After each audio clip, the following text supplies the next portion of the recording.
What is going on, everyone? Mike Singer and Kyle Kelly live here on YouTube with this week's Notre Dame football recruiting update. Hope everyone is well. And this is also uploaded via podcast formats. Hope our folks listening via audio or audio only version, I should say, are doing well. First Thursday morning show we've done. We've actually never done a morning show, to my knowledge, here at Blue and Gold.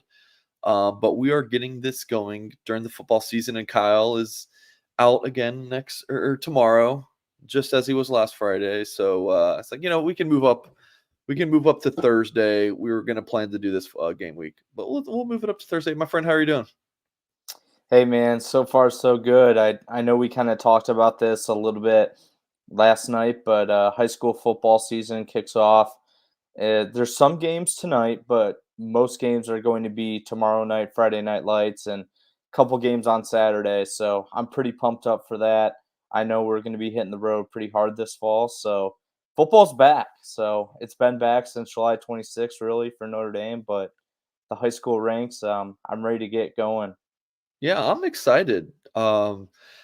Before we went live, I was looking at my kind of tentative schedule for the fall, and I'm like, man, I gotta start like booking some hotels and stuff. Um, it's gonna be pretty sweet. A lot of stuff, obviously, in Georgia, North Carolina for me. Planning to head out to Nebraska. I'm looking at Boston. I am also looking at Chattanooga for Deuce Knight. Ooh. Yeah, Deuce as I Knight and say, I wonder Caleb who's Beasley. out there. Yeah. So they're in Nashville, but they play a game in Chattanooga, which is only a couple hours from me. Jason asked, "Do we know if Deuce will be starting Lipscomb first game? Don't they play IMG?" Which I'm pretty sure is tomorrow. So yeah, I would assume he is for sure. And Kale asks, "Is Kyle Kelly based in the South Bend Midwest?" Yeah, he is in the Buckeye State. Um, That's bold.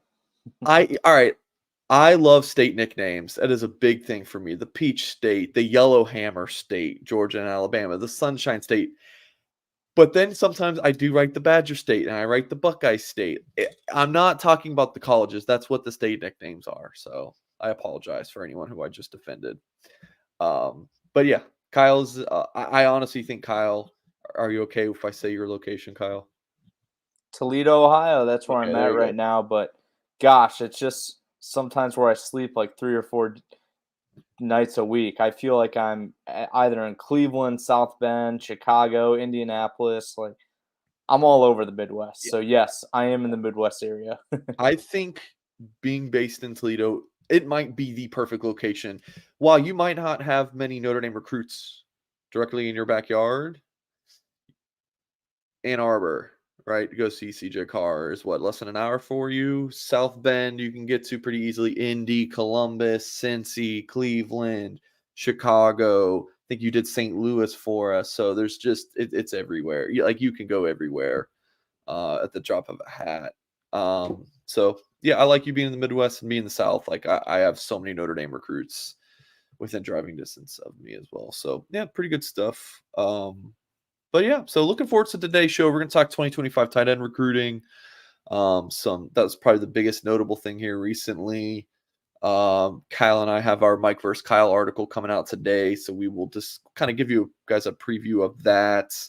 Talk some 2024, Notre Dame commitments with their upcoming senior seasons, and then a big time receiver visiting South Bend later this fall, and I'm excited to talk about this prospect. It might be my favorite in the 2025 class.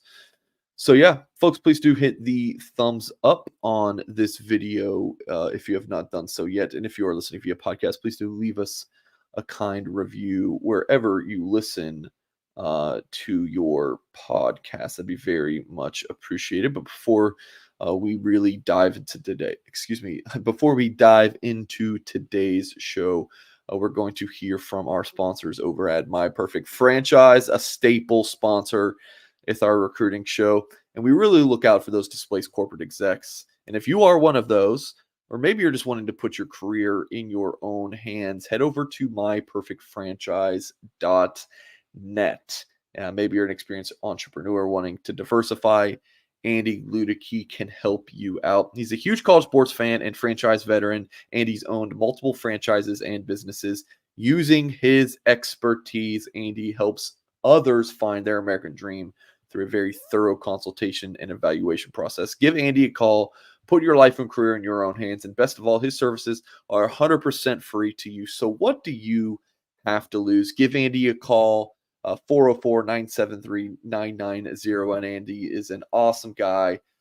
Please give him a call. Reach out to him via email as well. You can find all of his contact info as well at myperfectfranchise.net. But again, that phone number 404-973-9901. You guys know who I just got a message from was Treyannity. A minute or so.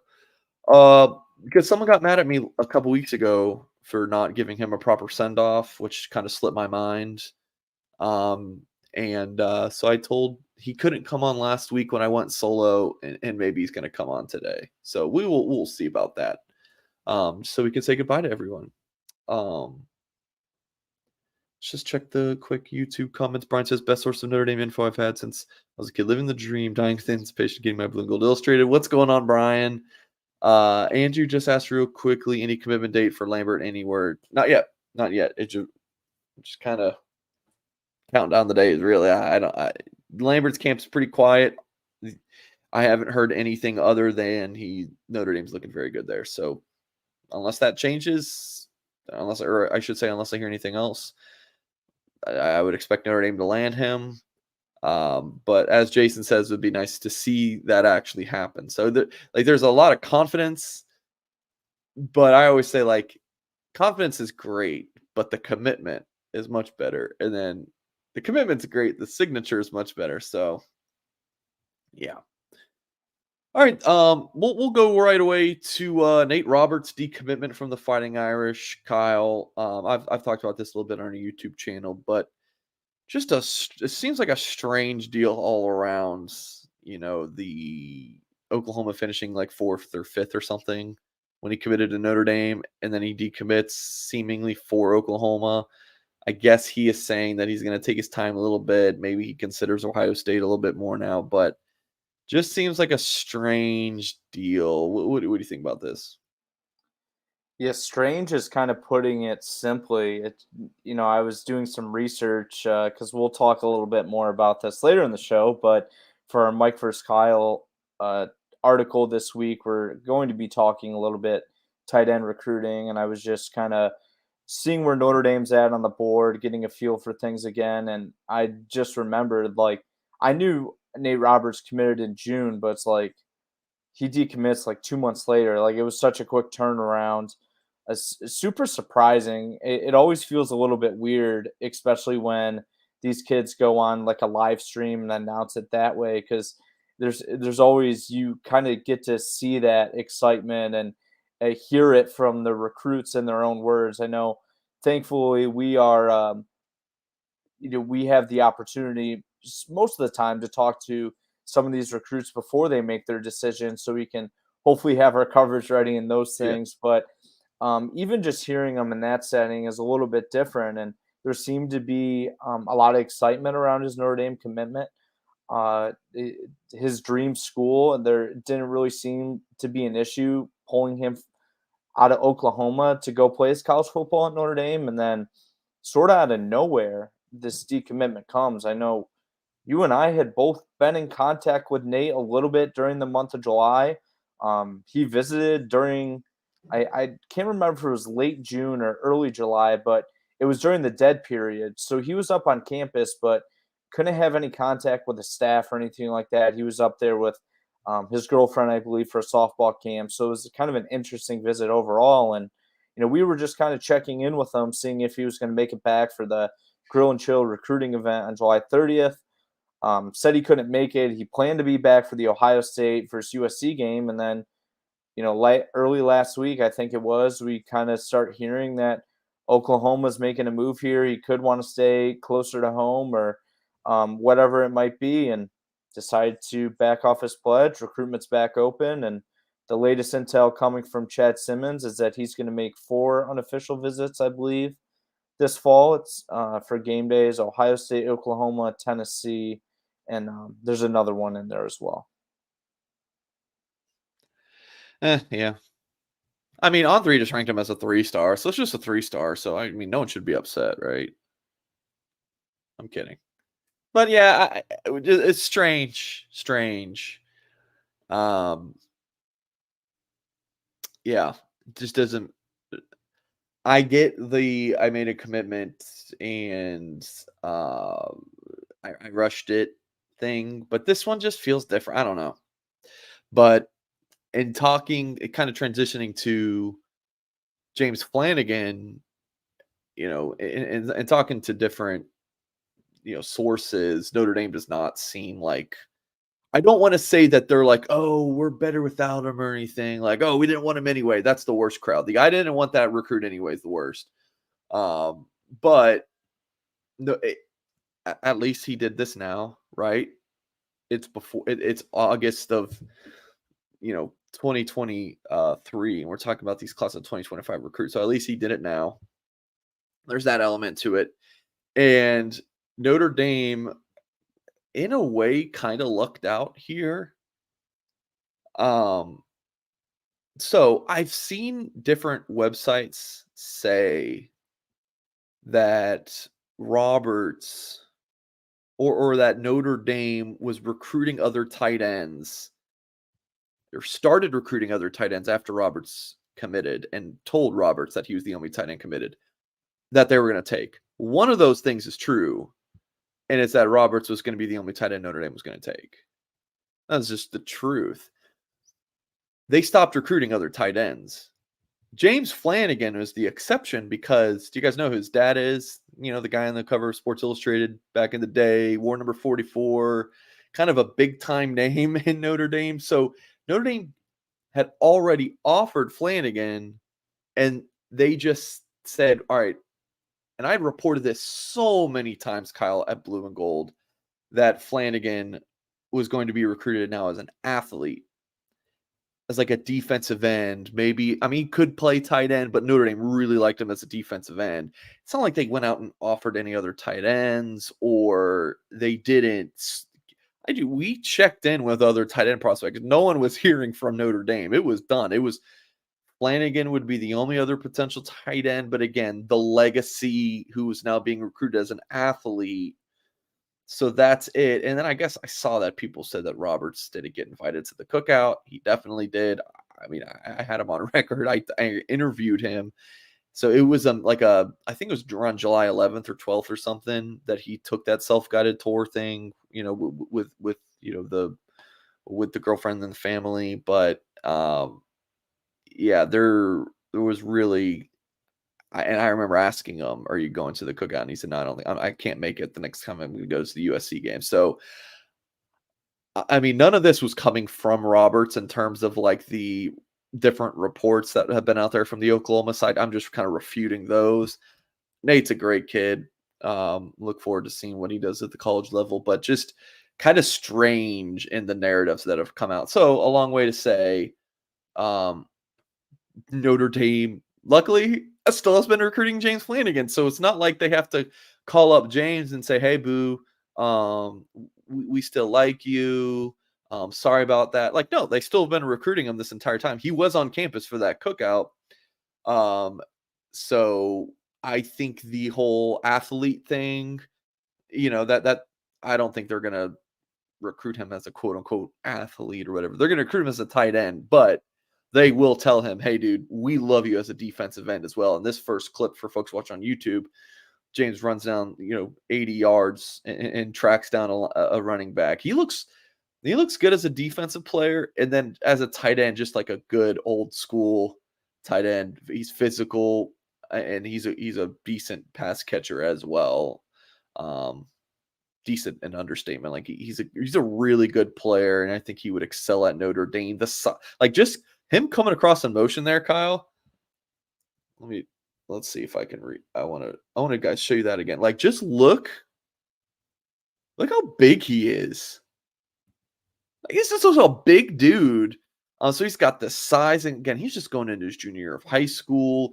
He's physical. I think this would be a good pickup for the Irish if Notre Dame is to land Flanagan, and I did log a prediction for that to happen. I think the day before Roberts announced his decommitment for the Irish. Notre Dame sources just feel like Flanagan for a while, Kyle. Sorry, I know I'm rambling. I'll give you the floor in a second, Kyle.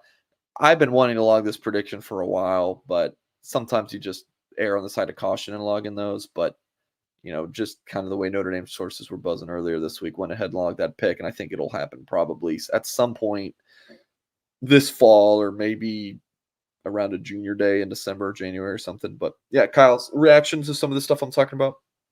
Yeah, the first thing that kind of sticks out to me on his film is you mentioned his size, and I think I've seen James Flanagan in person twice now, both at Notre Dame. When he was walking into the Goog for the Grill and Chill recruiting event on July 30th, and then for the spring game on, I think it was April 22nd.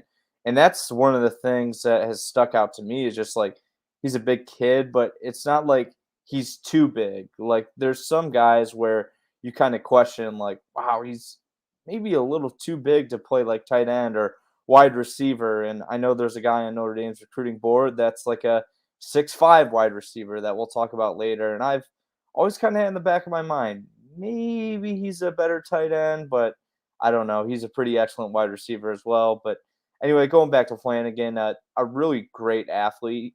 And one thing that I love about him is he's a hockey player. I'm pretty sure he played hockey as most recently as last season.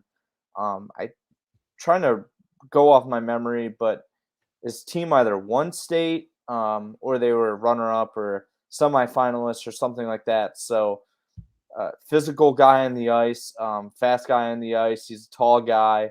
And as a former hockey player myself, I know our colleague Tyler Horka can um, kind of agree with me that there's a lot to like about playing hockey, especially from a athleticism and physicality and endurance standpoint. So if Notre Dame can get this done, which I'm kind of in agreement with you, I think they will. This would be an excellent pickup, but maybe looks like a fallback option, like from the outside looking in, but it's really not. Notre Dame's continued with Flanagan throughout this whole recruitment process since they offered him, I think, back in the spring. It at one point it did shift to kind of that athlete defensive end type position, but I think this is a guy that Notre Dame would just love to have in the fold one way or the other.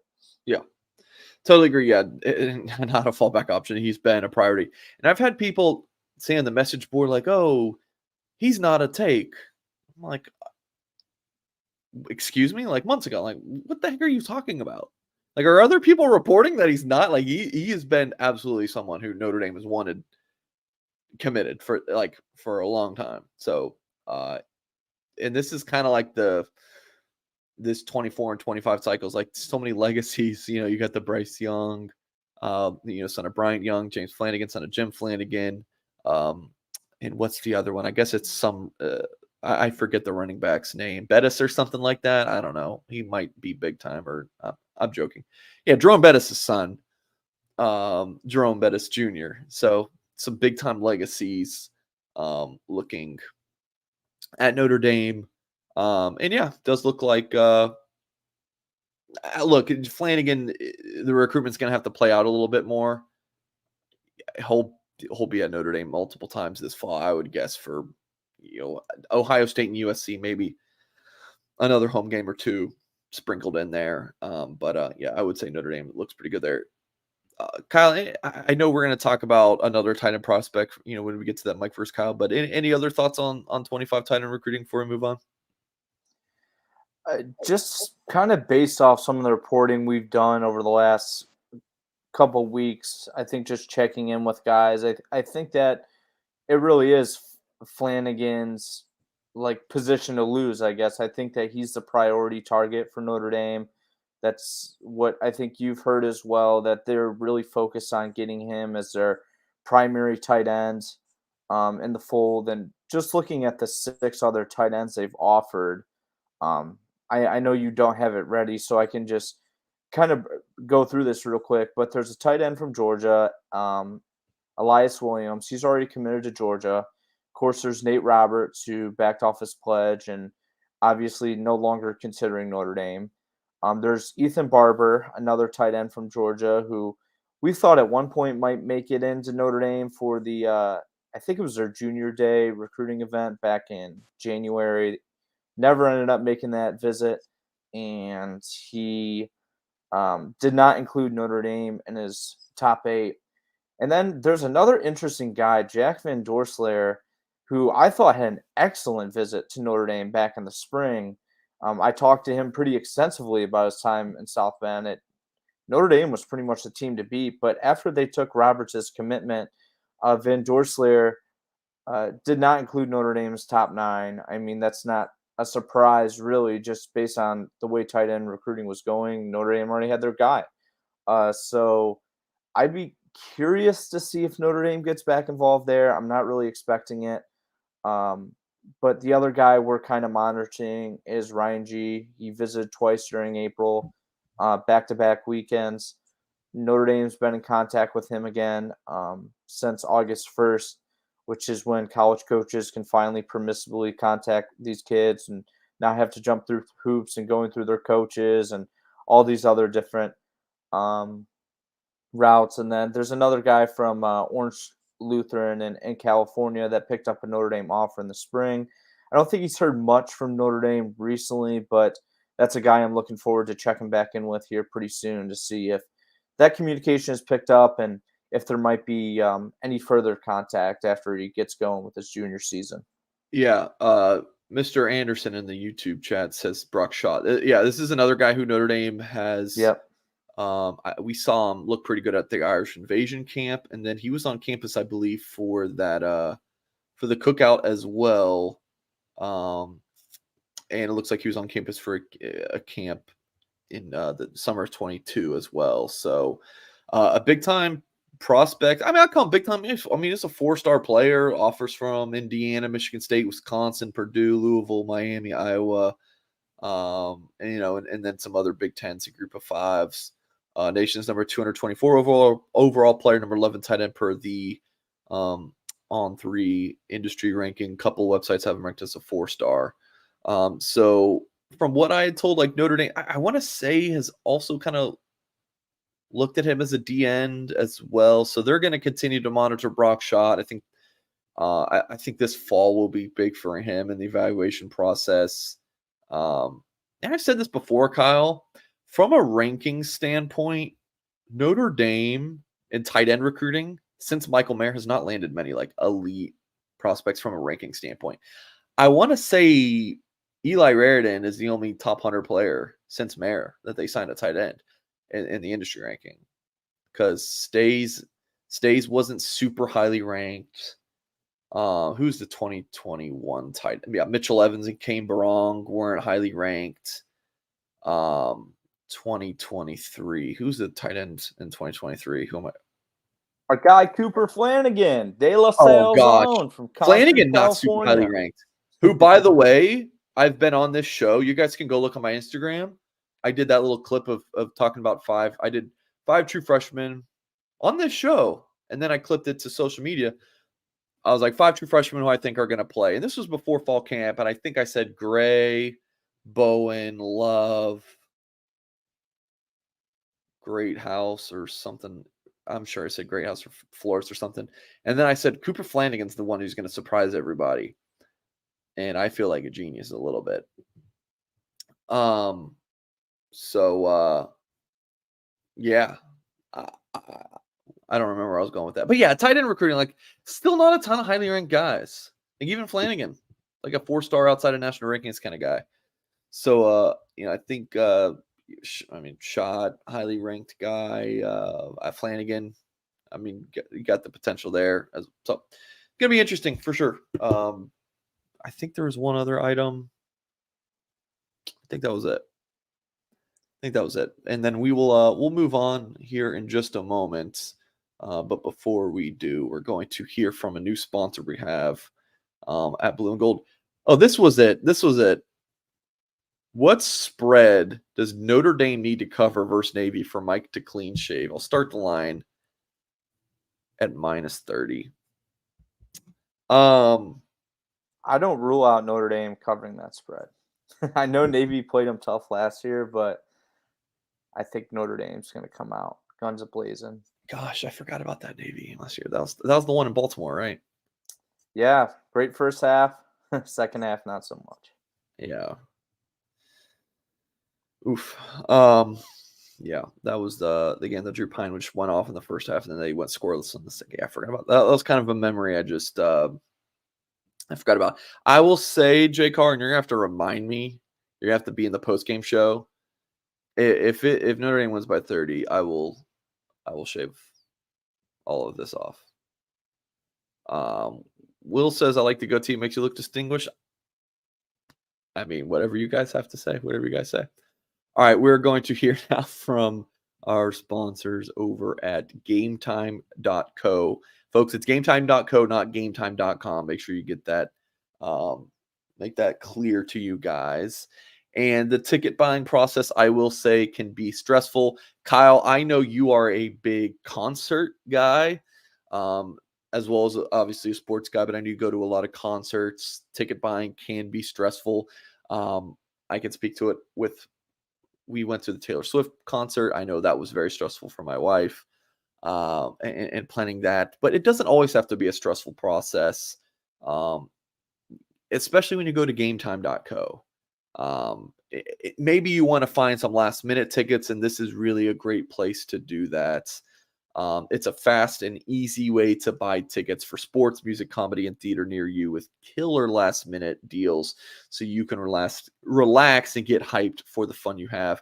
And here's another great thing. When you use the promo code BGI, just the 3 letters, you'll get $20 off your first purchase. And they'll guarantee you that you'll get the lowest price, or they'll refund you 110%. Their words, not mine, folks. Gametime.co. Make sure you check that out because that's pretty sweet.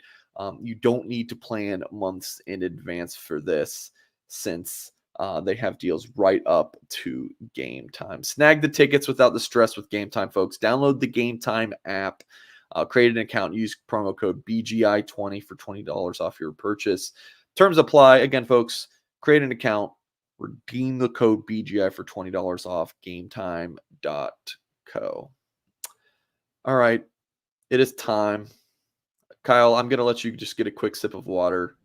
Bring on Treyannity, the former Blue and Gold co-host. Trey, like you saw on Twitter a week or two ago, people were very outraged that I didn't give you a proper send-off. So what happened was Trey argued with me about NIL, and I fired him. So, Trey, do you want to comment on these allegations?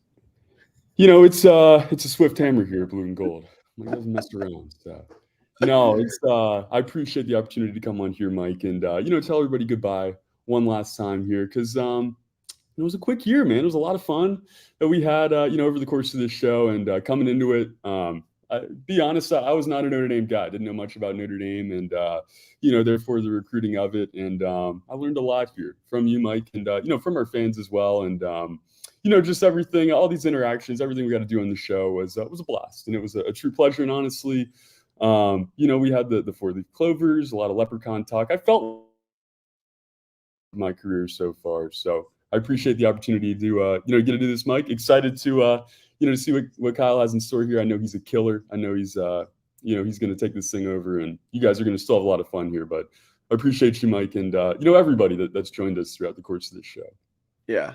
Hey, Trey, I remember I sent you that favor I needed, by the way, for a new show we're doing. We're going to get you right, Mike. We're going to get you. Okay, you. I need you to get me right. So this is the thing. You guys see Trey's hat there on 3? Like,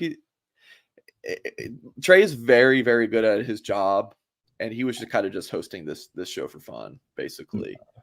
They, On 3 National needs him, so he got pulled away from us, and it worked out because Kyle has been fantastic on video for us at Blue and Gold. So I was like, when I was told, like, yeah, Trey's gonna be pulled up, I was like, okay, I got Kyle, so I'm gonna miss Trey, but we got Kyle, so it's all good.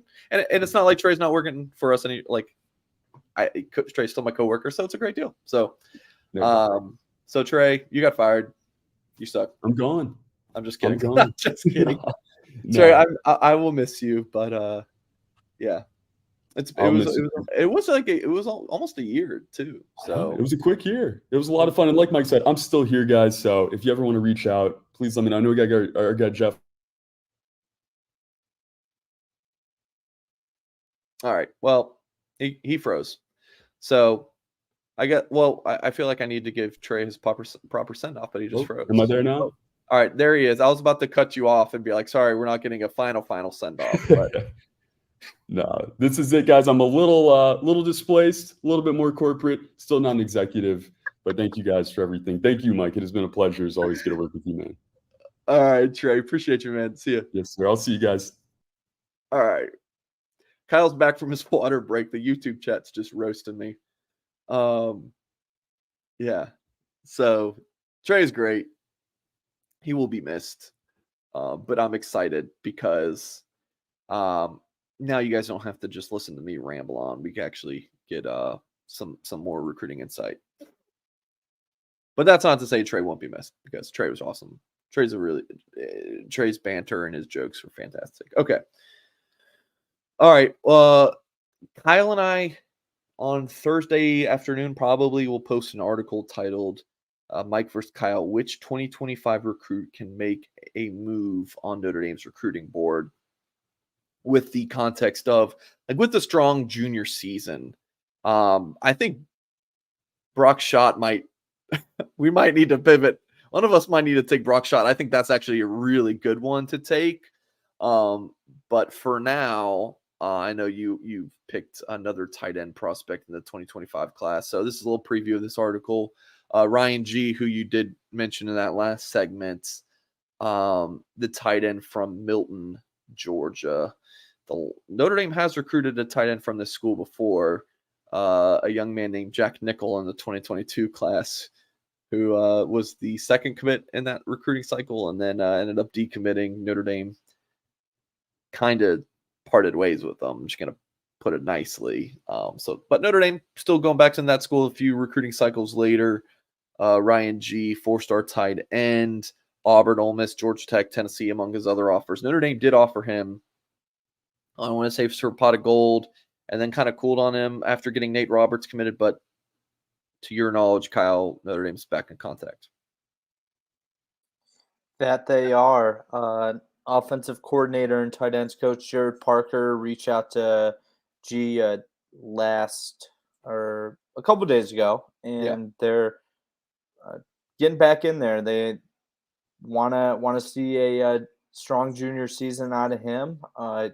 G's got a pretty outstanding offer list. I mean, most Power 5 schools have offered him. He's made a heck of a lot of visits. He's must got some great travel benefits with the airplane miles and hotel points, because this guy's been all over the country, including Notre Dame, in back-to-back weekends. And like I kind of mentioned earlier on in the show, this is a guy that has kind of fallen down the board, I guess, so to speak, with Notre Dame prioritizing James Flanagan as their number one tight end target. But I think, it's always going to be Flanagan. Like he's a guy that's the priority guy, but I think G can put himself into a position to find a spot on this Notre Dame team, because like we mentioned, Flanagan's not guaranteed to play tight end. I think that's the idea. I think that's certainly the way it's trending. But on his last visit, Notre Dame was evaluating him as an athlete. So I think they've kind of pivoted back to Flanagan being a true tight end prospect now. But if there was a situation where they just simply preferred Flanagan on the defensive side of the ball, I think that Ryan G. is a prospect that could play his way into being a target for Notre Dame. He plays in the great state of Georgia, high school football, highly competitive. He certainly has the offers to prove that he's one of the top guys in the country. Number 264 overall player, number 13 tight end per the industry rankings. So this is no slouch. I mean, Ryan G is a really good player. He's a big guy too. Kind of reminds me of Mitchell Evans a little bit. I think Evans is a much more athletic guy, but in terms of the size, he's a bit bigger guy. So I'm really interested to see the way he performs this fall. I think he kicks off his season tonight. At least a lot of the, or sorry, not tonight, but tomorrow night. A lot of the Georgia guys do. Same with Ohio, Indiana, that sort of thing. So I'll be interested to see how he performs. He had only one touchdown catch last year. Only had 200 yards receiving and 11 receptions. So that's what we're going to be looking for him this year, is to certainly improve those numbers, get a little bit more involved in the passing offense. Milton really utilized him as a blocker primarily, so hoping to see a little bit more action in the pass game this season to kind of solidify himself as a true tight end target. Yeah, I'm definitely interested to see where that goes from now. I think like what they kind of do moving forward with this. Flanagan's in no rush to make a commitment. I mean, Notre Dame can kind of just let this play out. Like, they don't really need to rush into anything. So I agree. Flanagan's the guy, but yeah, Broadshot, Ryan G, maybe some others. Like, they'll continue to just kind of look around, see what's going on. Just like these recruits look around, like Notre Dame's going to see what's going on as well. So for my choice for this article, I should say I will be going with Daniel Anderson. Who on 3 Sam Spiegelman logged a prediction for Notre Dame to land. Would this maybe been last week or the week before? I can't remember. But yeah, it was definitely pretty interesting. I think that with Anderson, Notre Dame already has a running back committed in Justin Thurman from Tampa Jesuit. If you're taking 2 commitments at a single position and you get those guys locked up this stinking early, you want to be very, very sure that you've got 2 good players here. So I think it kind of works out for Notre Dame that Anderson, I think, might be eyeing kind of like an early season decision. So I think it's important for him to come out the gate strong this fall to kind of prove to everyone, hey, I am a big time running back prospect.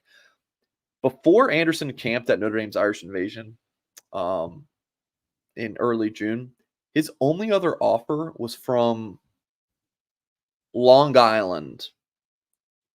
Did not know Long Island had a Division I football team, to be completely honest with you guys. And then over the summer, picks up Notre Dame, Mississippi State, Tennessee, Arkansas State. So I think that's also a good opportunity for him to show everyone that, hey, I am worthy of these scholarship offers. So Daniel Anderson, for me, I think it's really important for this young man to have a strong start to his junior season. So, yeah, definitely be one to keep an eye on. I do think it's trending towards this young man visiting Notre Dame sometime in September. And I think there's a decent chance he ends up committing to the Fighting Irish. So we will definitely keep an eye on him. Lux says, "You're telling me that's not Cam Newton?" I kind of see the resemblance, not gonna lie. With the the hair. That's kind of their thing.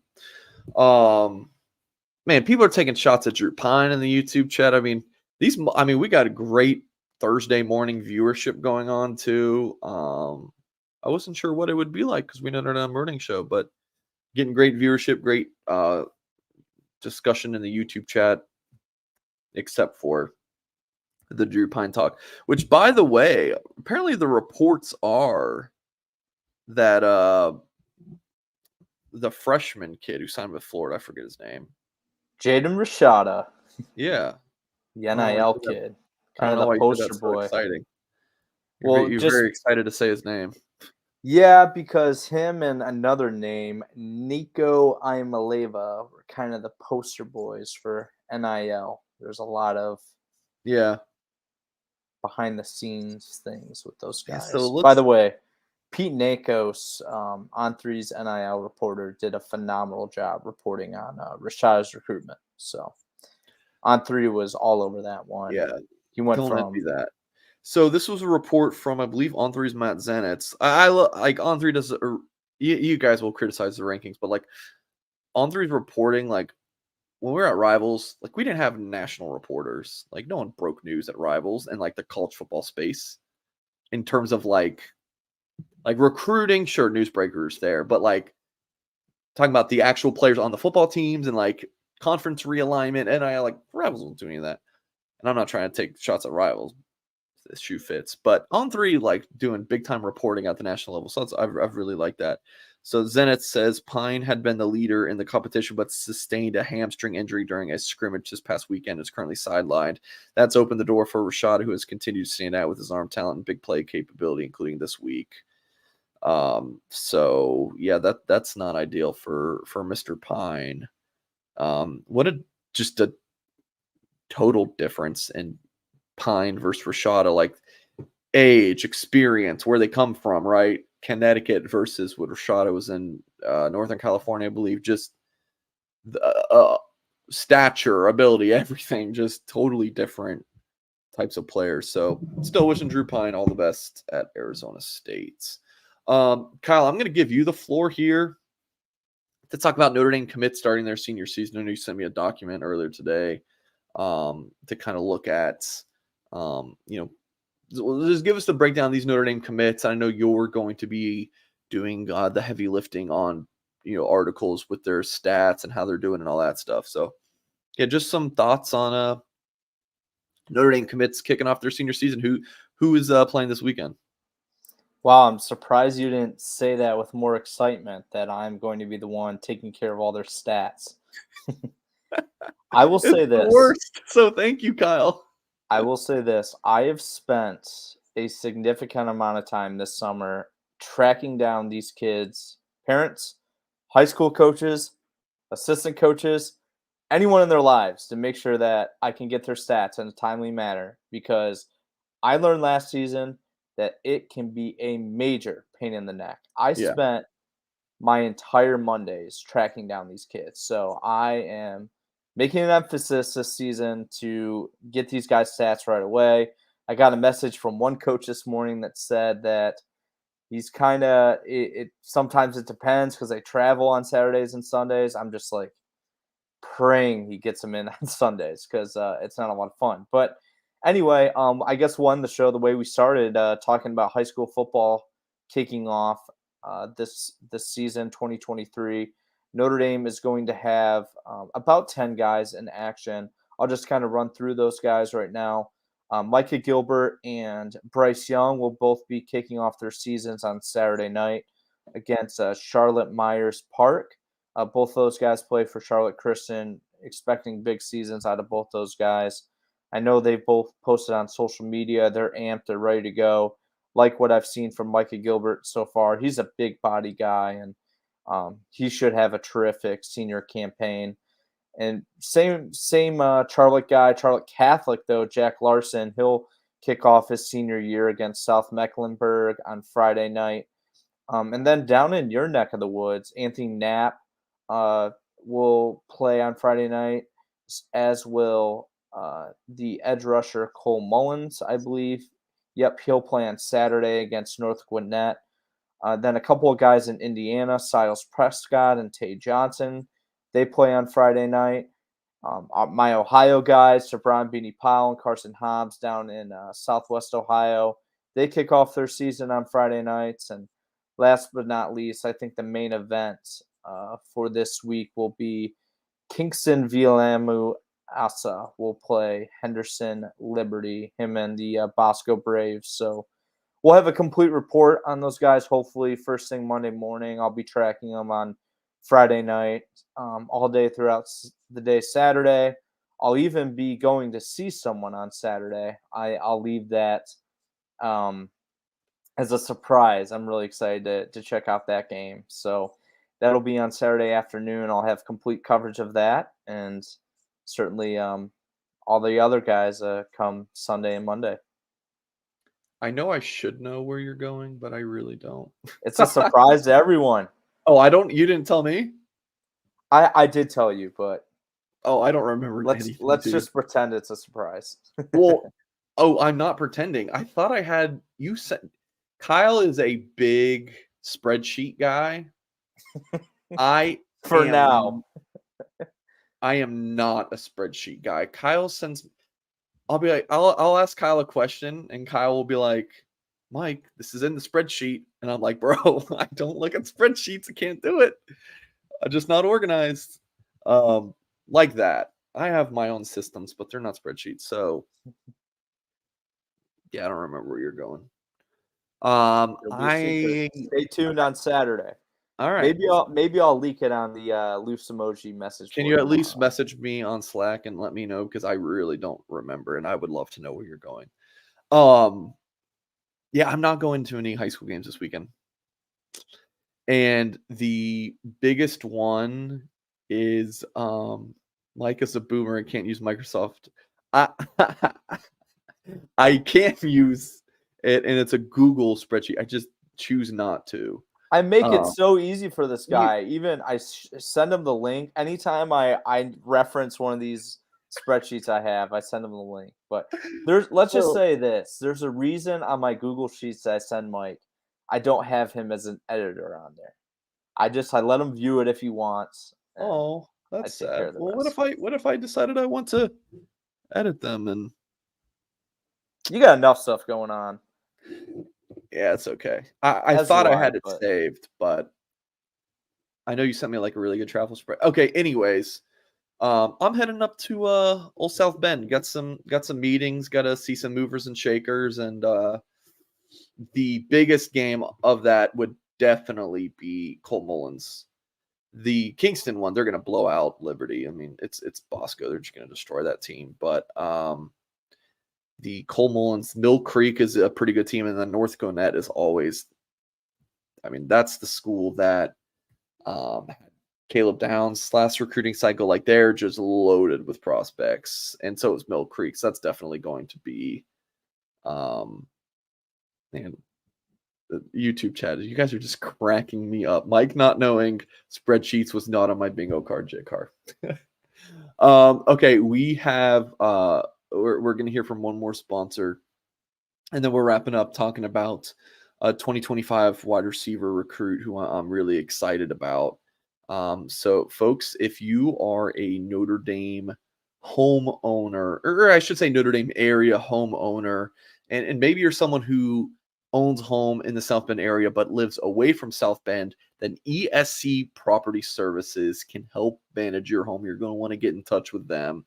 They'll check in on your property on your absence, get it ready for your arrival, house cleaning, even grocery shopping, and ESC Properties will even clean things up for you after you leave. There's the better question is, what do they not do? Peace of mind services, arrival services, departure, party prep and catering, handyman and remodeling, personal errands. Really, folks, they will do it all for you. They cater to you, your party, your handyman task, remodel your home, leave the stress and the mess to the professionals.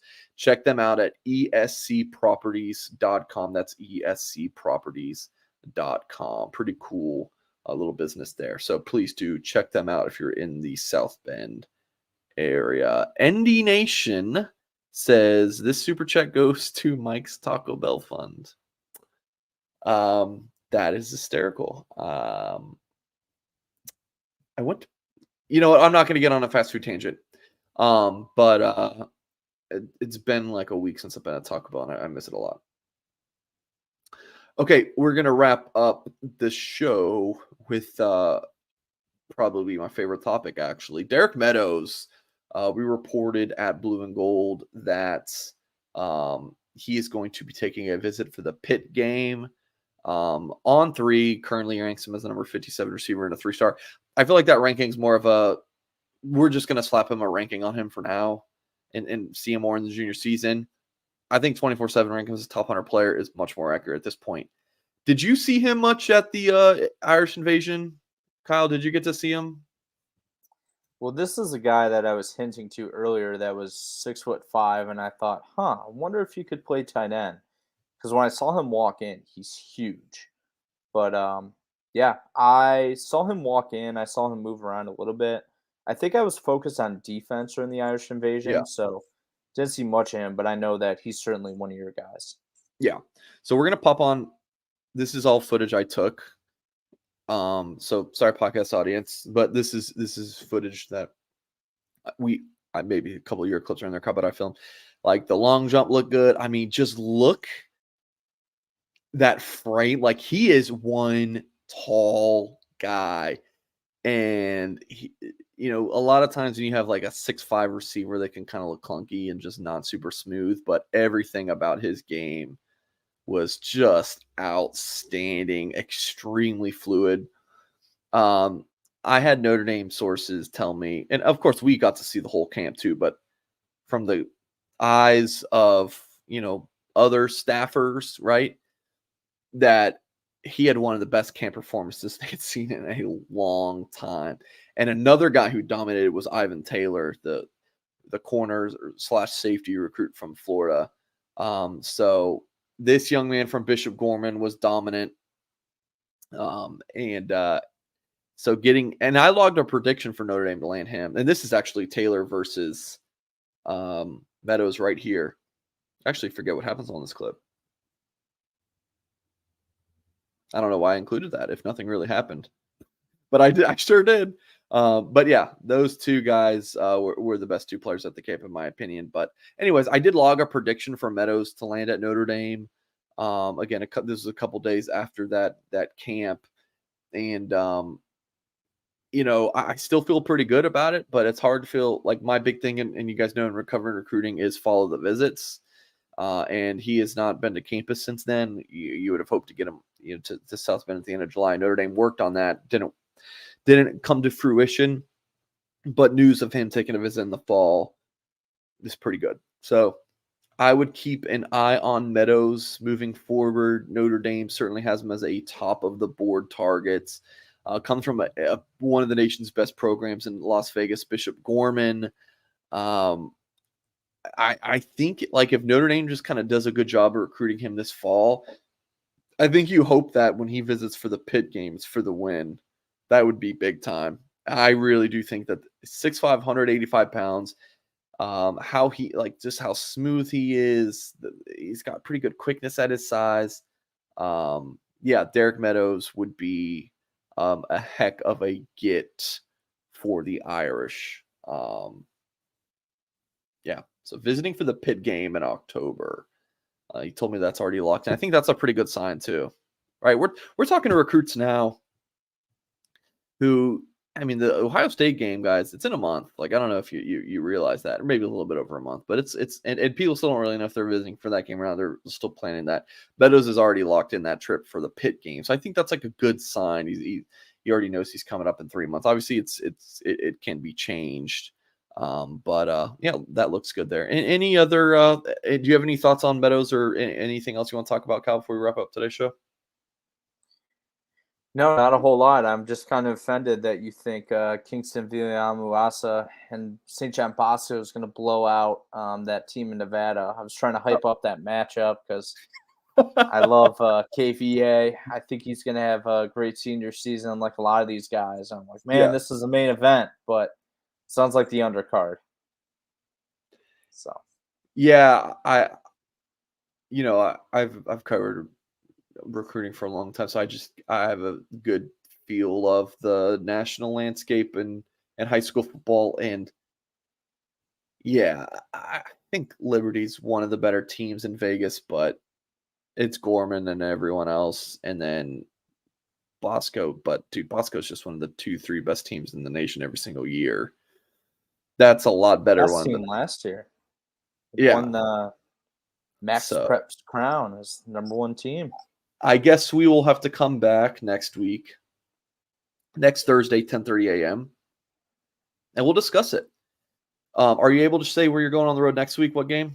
Or is that also a secret, Kyle? Next week, that is kind of up in the air because Notre Dame has a game day.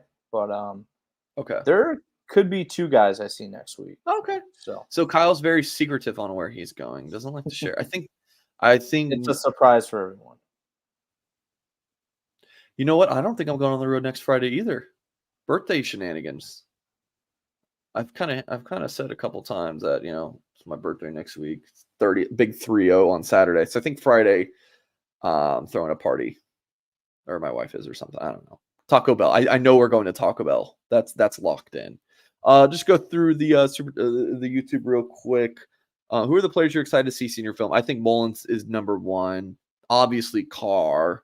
I mean, really everyone, but I think Mullins and Carr for me are the two biggest that I'm looking for. I'm also really wanting to see Jack Larson. I think people are kind of sleeping on him. Like, it's just kind of falling through the cracks. No one ranks him high anymore. So, do you have anyone real quick, Kyle? Yeah, I think the two Ohio guys, DeBron Beanie Powell and Carson Hobbs, both those guys are super underrated, underranked. Notre Dame loves both those cats, and I think both those guys, are going to have some pretty strong senior seasons. I know Carson's coming off an injury to his wrist or thumb or finger. He's fine. Yeah, He's back. but he's going to play. So luckily, he's a DB, doesn't need to catch. That's why those guys play defense. So. Yeah, excited to see the way both those guys develop during their senior years, and we'll see what happens. You did not just use that line. I mean, that's what one of my coaches said. He's like, it was always funny. Like, anytime a DB dropped an interception during a practice or a game, they would say that's why he's on defense. So, just the way it is. All right. Matthew says, "New day, a new time for the show. About to hit playback button." And smash this. You got a chalupa at 11. It's 11:30. Okay, all right. So I'm going to follow up on this, and just with the mention of new time in show. I have not posted this yet publicly, but I will now. This is our show lineup for the fall. You can take a screenshot of that. I'm sure I'll be tweeting it soon as well. So this is our live shows. Of course, we have other content throughout the week as well. But this is the live show lineup. Tyler Horka has his own show Mondays at 3 p.m. with Darren Pritchett. Of course, me and Tim, Wednesdays, 8 p.m. Eastern. This show right here, Thursdays, 10:30. Post-game show, obviously, Saturdays right after the game. Myself and Tim Hyde. And then Sunday, that 8 p.m. Some of these times might be tinkered with a little bit, but I think Sundays will usually be 8 p.m. Eastern times. So that's the Mike Goolsby show, of course. So, yeah, that's our show lineup. We've got this nifty graphic that we'll be posting on socials to let everyone know. But I kind of had just been like, I don't know if I want to put it out there just in case we change something. But that looks like the show lineup. Jason asked, Mike, how'd you like the program? It was fine. It was a very typical 90s movie. And a lot of stereotypes. It was okay. Decent show. David says, do y'all think KVA is a 5-star talent? I think so. He's definitely not where On 3 has him ranked. I think he's definitely like a top 50 national player. Even if if people want to say, oh, he's close to hitting a ceiling already. Okay. I still think he could be a day one starter at Notre Dame and linebacker, which is crazy. So I think he's as good as they come. Kyle, do you have any thoughts on that? Doesn't Notre Dame kind of think he's a 5-star? I mean, he's got that talent. I'd like to trust those guys' evaluations more than mine, but gosh, he's a good football player. And people forget, I know I try to write this in every KVA story, but he missed his entire sophomore season with torn ACL. Everything he did last year was truly his first high school season, because his freshman year was in the spring. That's when he suffered the injury. So that all came in his first high school season. So he might be near his ceiling, but I don't think so. The guy's just getting started. So he's going to be a stud. I really do. I really think he's going to be a stud. People asking about Gerby. Nothing really new on him. Still just kind of waiting. And then someone else mentioned earlier in the show, I wanted to pull it up. I forgot. I don't think I have it saved. About is he decommitting because Carter Nelson's coming to Notre Dame? Nothing like that. In terms of Carter Nelson, the Nebraska tight end commit, Notre Dame is talking to him, but I don't know. We'll see if he visits this fall. The word I was told by sources was we'll see. So we'll see. Luck's question here, we'll see. We'll see. Might have picked up a little little hobby at nights on the Twitch streams, playing video games. We just can't get you away from this video stuff, man. Oh, dude, I'm just streaming all the time. My life is just, in front of a camera now. So, 4 YouTube shows and then some video game streams. So, yeah. I'm on Twitch. All right. We're gonna put it on, but just hit an hour mark. Kyle, fun show, man. Appreciate your time, and for folks watching, appreciate yours as well. We'll be back live next Thursday, 10:30 a.m. Eastern time. And then in terms of our other shows, again, folks, here's the lineup for you. Hey Horka, 3 p.m. Monday. That'll be right after, or a couple hours after Marcus Freeman's press conference. Of course, the Notre Dame football show with me and Tim Wednesday nights. And then we'll have a post-game show after Notre Dame Navy next Saturday. And then we'll have the Goolsby show the day after. So this will be the last show of this week. But we'll have more Notre Dame football and recruiting coverage on our YouTube channel before then. So that's going to do it, folks. Really appreciate you all. And as always, we will catch you next time.